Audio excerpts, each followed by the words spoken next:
I guess I don't need to introduce them after that. Suna is MP, Junet, Mohammed, and Kabando. Kabando, MP, Mukuruweni, thank you so much for making time for the big question. Gentlemen, James Inoyugi says it is not sensible, not logical, not fair to blame the police for excessive force and not to blame the rioters for vandalism, looting, mugging, stoning innocent Kenyans and the police and creating lawlessness. I condemn the demonstrations and recommend structured talks. That is James Inoyugis. And we have David Nanga in Langata saying police brutality is a sin from a movie. Who in the current Kenya authorized this brutality? It's uncouth, outdated and uncivilized. Police commissioner must be held accountable. And gentlemen, for the record, this is the third week in a row we're trying to look at which way forward. Still, the demonstrations are going. Still, there is a stalemate. First, do you think police used excessive force yesterday? Thank you very much, Hussein, and thank you again for the invitation. In a civilized society, demonstrations are allowed. There are notices that are given, and the police give permission, and actually they guard the demonstrations. In this case, nobody should defend the brutality that was obviously meted on some of the demonstrators, and nobody should defend the hooliganism and looting that accompanied the demonstrations yesterday. Any sort of violence, either from the police or from the so-called demonstrators who are now known to be pretenders who are joining the so-called demonstrations in order to loot, mug and torment innocent Kenyans eking out a living in the city of Nairobi. It's unacceptable. So you agree? So those policemen who are responsible for the violence of individuals, particularly the one that was isolated, that should be identified and should be punished, because has no place and should not have any chance in the Kenya of 2016. Similarly, the individuals who were accompanying the CORD leadership and who ended up terrorizing Kenyans in the city of Nairobi, looting and harassing innocent people. They are hooliganism promoters, and they should equally be isolated by police, and they should be heavily punished. That you agree with? Yeah, I agree with some, I don't agree with some, because first, I agree with him that demonstrations are allowed and they are part of our constitutional, programs that we achieved in 2010. And we are doing demonstrations and picketing to exercise our democratic rights and sovereign power as people. And likewise, I condemn if there was any kind of hooliganism or any kind of, there was, both from the police, because when the police acts the way he acted, he's also a hooligan. Now he gets out of being a police officer. So I don't think the intentions of the CORD, fraternity, is to cause chaos or, to loot or anything. And looting, every activity has got its own collateral damage. So maybe what happened was part of the collateral damage of the bigger good of the demonstration. And so it is acceptable? Is that what you say? Oh, you see, people who are living in Huruma, in the building, they never knew the building will collapse until it collapsed. So now we have realized that there are certain characters, and these hooliganisms, even as we're investigating within CORD, we want to know where it is coming from. Because after we were dispersed yesterday on Monday, we saw some people who are walking that street in the name of Jubilee, carrying stones also and saying we came to fight them, we came to disperse them. So maybe those are the hooligans, who knows? But are you condemning? I mean, the question is, are you saying it is acceptable? You're actually calling it collateral damage. That it's acceptable that Kenyans who are working, that they've been complaining on Twitter on 22422, like somebody who says no human rights lawyer or whatever is crying out for the loss of property that has been caused by the rioters. People's property have been destroyed. And we have pictures that we can show that there was also definitely. So I've told you, it was not our intention, or it's not our intentions to create any chaos or any looting. But if that happened, we condemn it. And it happened. If that happened, we need to ascertain it. To what extent, what happened. I think we don't have to come on TV and pretend. Yeah, and now the point is, the bigger part of it is not about what was looted. No. We also need to look at the issue holistically. The hooliganism, the brutality that was caused by the police also might have, been part of why the hooliganism happened. See, when you fight peaceful demonstrators, you don't know how they can react. I think people must take responsibility. And it's a great shame for any leadership in this country, in a new dispensation, with a new constitution that Kenyans died for, that Kenyans were jailed for, to pretend not to understand or appreciate that there was some brutality from the police to some people who could have been innocent. Equally, it's a big shame for leadership, particularly in code, to start pretending that they don't, to use even the word if. When we know that they are Kenyans. Today, I was in Koinange Street, I was in Muidibingu Street, I went to Biashara Street today. And I talked to a lot of taxi drivers. I was in a company of 4 other colleagues from Jubilee. I went to Safety Market.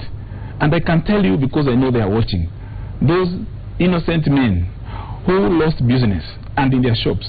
And also, let us not misuse banking terms, collateral damage.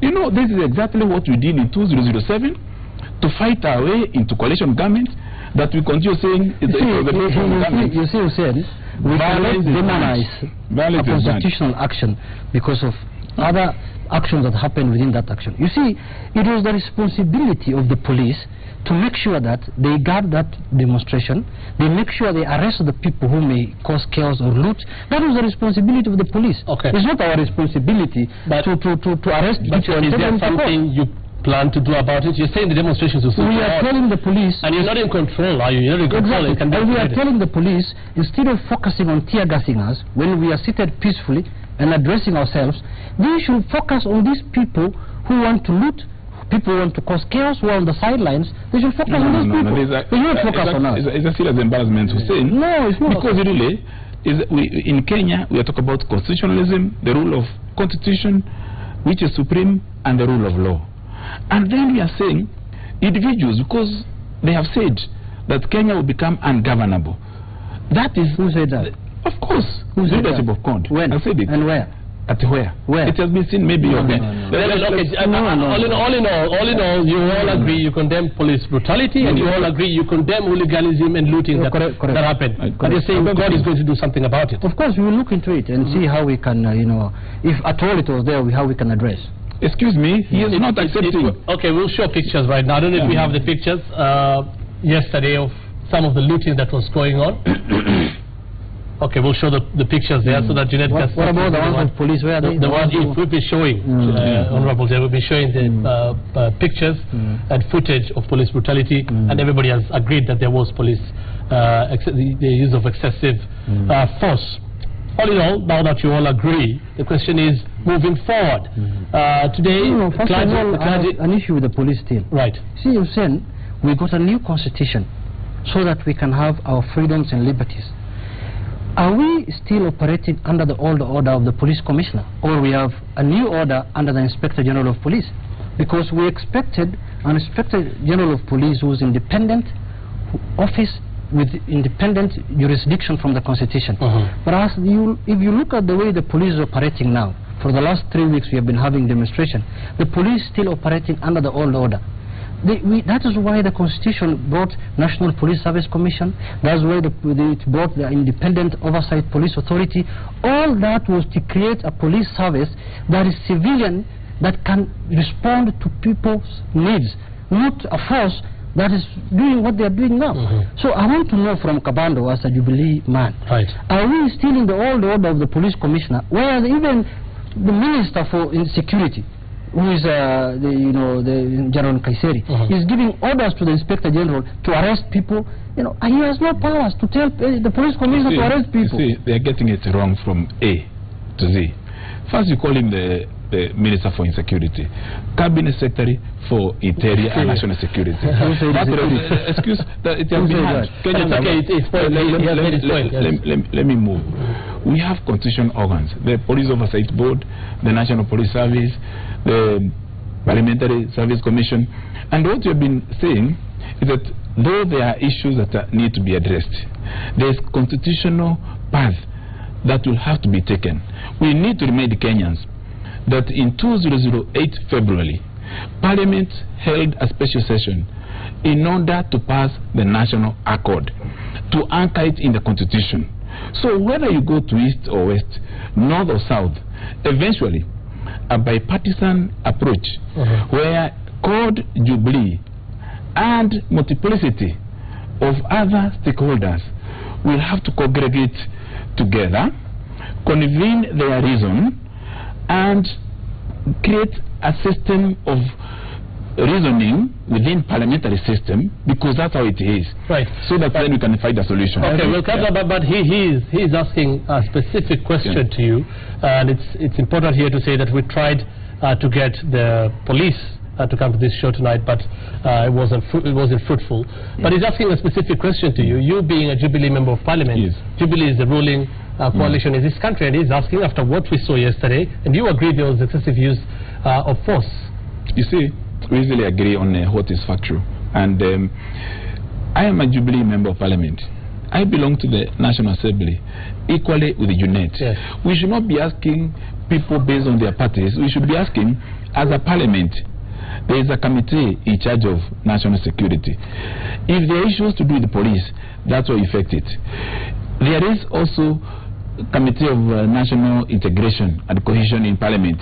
If the issues of ethnic conflict and so on and so forth, we are talking about going to the constitutional organs in order to resolve our disputes. Asking me to speak on behalf of General Kaiseri, who was an ODM member and a founder member of ODM, whom we harvested just the other day in Kajiado Central, and now just because he was working with ODM and a very respected general in the world, now he has become bad because they're afraid of Uhuru Kenyatta and Jubilee. You cannot have your cake and eat it. You see, Hussein, we cannot defend that because he was an ODM member. The fact remains that now he's a cabinet secretary in the existing administration. I'm asking a simple question. Among the agitations that the new constitution came up about is because of a reformed police service. Now, this police service that we saw yesterday are worse than Kanu time. I didn't live in this country during Kenyatta time, but I think these ones are people, militias who are in uniform. Because the way they are molesting people in the streets. Can I answer quickly? We're going back and forth. The question is, okay, but you don't want to speak for the police. But the question is, you know that there are constitutional bodies, including Independent Police Oversight Authority. All complaints about issues that you are talking about here should be taken there. Meanwhile, we are, as a business community in Nairobi, comprising of all peoples of Kenya who have invested, taking code, responsible for the looting, for the theft, the mugging and terrorism that was meted out on innocent citizens of the Republic of Kenya residing and doing business in Nairobi, because you appear to be so unapologetic. You are so concerned about what you do. And those who actually hired by code. Jubilee should be responsible for this, because Jubilee must take responsibility for not governing this country properly, for misusing the police force, just a minute, for misusing the police force, unleashing the police force as a terror group on other people. Jubilee must take responsibility for, dismantling a peaceful demonstration, which is enshrined in the Constitution. These people will be taken to court. We don't need the headline positions now, clearly. But you all agree there were problems on both sides yesterday. There was police brutality and there was hooliganism and looting. That you agree with. The question is, how do we move forward? The clergy has talked to you, to the opposition today, and the clergy is saying they're ready to talk to and engage with you. If they engage the Jubilee coalition to try and resolve the stalemate. We talked to the clergy a long time ago. In fact, our consultations with clergy are daily and weekly. Even 2 weeks ago, some of us, including Jacob Midio, had a special session with the clergy. Where? In the church? No. Don't lower the bar. It's a national debate. We had consultations and we talk. We are, as the senior leaders in the Parliament, or where? I wanted to know the venue. Okay. Can I explain? Yeah, let me finish. Yes, excuse me, because I don't want you to lower the bar. We keep consulting very consistently. Even recently, as recent as 2 weeks ago, we had a collaborative engagement with the National Council of Churches of Kenya and the Episcopal Conference. The leader of CORD, the Deputy Majority Leader in Parliament, Jacob Midiwo, who is my friend, was also present. And these consultations are to reflect on what we need to do. And what we need to do now, Hussein, is to suggest to Kenyans the way we need to go in order to get everybody out of the streets back to the path of resolving. And what are you willing to do? That is the question. What are you willing to do? Exactly. Number one is to insist that we have to stick to the rule of law, because Kenya is a constitutional state. We have to stick to a system that is agreeable, which starts with the hearings that have already been initiated through the Committee of Justice and Legal Affairs of the National Assembly together with the Senate, so that we can receive the complaints that the court has and the affidavit to that committee. Then we talk towards receiving that process, and then they have to accept, Hussein, that for that process to be stable and for it to be engaged successfully, we have to accept that we have to do it within that system of law, not outside the system of law. Very briefly, very briefly. We Indians, we are doing our things within the law. And today we met the clergy, and we requested many times as a party to have a dialogue with other parties, which is Jubilee. No proper response have been coming. We requested dialogue 1 year ago in 2014, I think 1.5 years now. And among the issues we wanted to discuss was elections and IEBC. That time we were told you are looking for Nusmukati, you want to come and have tea in State House. We didn't mean that. We had proper agenda that is necessary to be addressed for this country to move ahead. Now, the only way out of this matter is not to go back to our parliamentary committees. That will come at a later date. First, we need to engage as parties. As Jubilee and CORD. Because election is about Jubilee and CORD. It's not about a committee of parliament. No. Election is about different stakeholders. There are also other parties that are involved. I agree. The rest can come in. But if you want to contain this matter into a committee of parliament of 27 people, it won't work. I'm hoping. There's a mistake that is going on here. What we are looking for, let me tell you, President Uhuru Kenyatta has no role to play in amending the Constitution of Kenya. The Constitution of Kenya, the laws of Kenya, the subsidiary legislations that are made in Kenya must be made within Parliament. That's true. What we are looking for, agree outside Parliament and bring it to Parliament. Gentlemen, we have to wind it up there, but thank you so much for making time for the big question. Honorable Kabando, and Honorable Junet Mohammed, and we are hoping next week. We're hoping next week we'll not be asking again which way forward. Yeah, you're all complaining about time. You're all hogging on the time when you're talking. But thank you so much for making time. Okay, he's really complaining. Okay. You know, Junet and all the friends, this Kenya belongs to all of us. And we need to appreciate that we don't want a countdown to another grad coalition government, which seems to be very nostalgic to some people. Let me tell you, what we are looking forward to is a system that goes through the Constitution, not anarchy and not violence. We don't want you to revive a coalition, a coalition of riot and the demonstrations. The Constitution is not the preserve of Jubilee. The Constitution is for everyone, including. Thank you so much. Don't monopolize it. Keep talking to us on #242 on Twitter. The hashtag. The big question will be back after this short break.